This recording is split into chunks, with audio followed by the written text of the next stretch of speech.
Now, how's this for sheer hypocrisy in the Socialist Republic of Victoria? In the middle of last month, the Andrews government cancelled the official Australia Day parade in Melbourne. It was due to the coronavirus, they said. But one, how do you know where the city's infection levels will be up to 5 weeks prior to the event? And two, you won't even try to come up with a COVID-safe way to hold a premier event on a very special day for Australians, but you can pack them in at the MCG. But some events will proceed on January the 26th, like Melbourne City Council's Invasion Day Dawn service. The organisers say it will recognise that colonisation and genocide are ongoing processes, not my words, genocide ongoing, and that sovereignty over country was never ceded. The council will mark our National Day with a citizenship ceremony and has given a nod to the Dawn service as part of a reconciliation policy of truth-telling about the city's Aboriginal history. But I often look at stuff like that and I say, what are they trying to really say? What are they trying to prove here? We should not have changed the status quo in 1778. We should have let Australia sit exactly where it was. We should have stayed in a primitive state in the Dark Ages where tribes went to war with each other. Do they want an apology, maybe? Not enough? We've done it.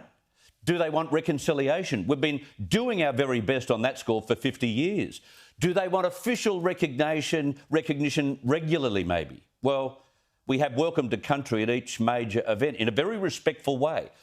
Or do these virtual signalling inner city councils just want us to feel guilty for the incredible progress we've made in such a short space of time in Australia? Now, Lord Mayor Sally Capp said Australia Day meant different things to Melbourne's diverse community. She said it's important to prove and provide events that are respectful to these differences and provide people an opportunity to reflect on or celebrate what the day means to them.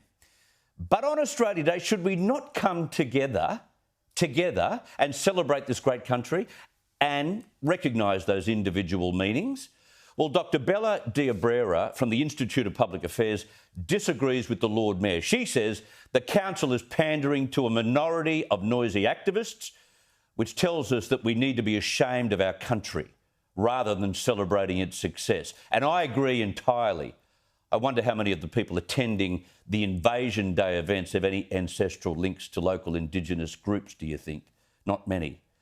To ensure Indigenous events remain on the agenda this Australia Day and yet very quickly dismiss a more general and highly attended traditional parade tells us so much about the government's priorities and philosophy. In a year in which we've got the Prime Minister making a change to our national anthem, OK, it's small, but it was in recognition of our first Australians, we should be uniting black and white, not dividing our mobs once again.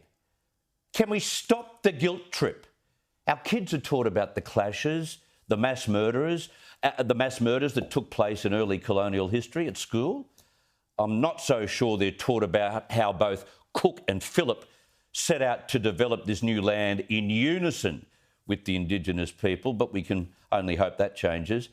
In the meantime, can we not concede that this current generation is doing so much to build bridges between black and white? And besides, we now have a mature and productive nation, a first world country, which provides longer mortality, first-rate education, the very best healthcare, and a vast level of opportunity for everyone of all colours, of all creeds. Australia Day is the date on which black and white came together to set out to achieve all of that, and of course, with some sad difficulties. But let's celebrate what we eventually achieved together, without the guilt. As is the case every year, let's begin with Indigenous ceremonies in the early hours of Australia Day. That's a respectful recognition of what the date means to some. But then, how about we get together, let our hair down and be thankful that we live in the best country in the world? It's too late for Victoria by the sound of it, but the rest of us should just get on with it.